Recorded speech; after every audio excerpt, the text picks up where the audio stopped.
இதுதான் இயற்கை உணவு. இது கூட வந்து இன்னும் என்னென்னா தேங்காய் ஒன்று ஆட் பண்ணணும்.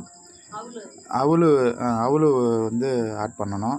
அதெல்லாம் இல்லாத காரணத்தால் இது மட்டும் இப்போது இன்றைக்கி இந்த வீடியோ போடுறேன். இதை சாப்பிட்றதால என்னென்ன நன்மைகள் உடம்புக்கு வருதுன்னா, மாதுளை சாப்பிட்றதால உடம்புல ரத்தம் ஊறும். வாழைப்பழம் சாப்பிட்றதால மோஷன் ஃப்ரீயாக போகும். வெள்ளரி பிஞ்சு சாப்பிட்டா உடம்பு கூலிங்கு. வெண்டைக்காய், இது அந்த ஆப்பிளி,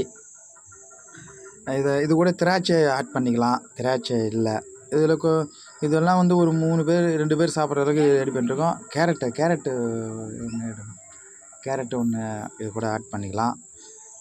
இதெல்லாம் சாப்பிட்றதால கேரட்டு சாப்பிட்டா உடம்புக்கு செரிமானம் உடம்பு நல்லா ஆரோக்கியமாக ரத்த ஓட்டம் நல்லாயிருக்கும்.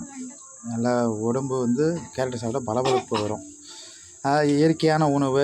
இதை சாப்பிடும்போது உடம்பு சாப்பிட நமக்கே தெரியாது, அவ்வளோ உடல் ஆரோக்கியமாக வரும். இது ஒரு கண்டினியூஸாக ஒரு 15 நாளைக்கு சாப்பிட்டு பாருங்கள்.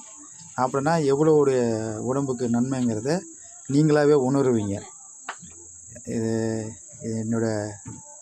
இது இயற்கை உணவு. இது சாப்பிட்டு பயன்பெறுமாறு எல்லாரையும் அன்போடு கேட்டுக்கொள்கிறேன்.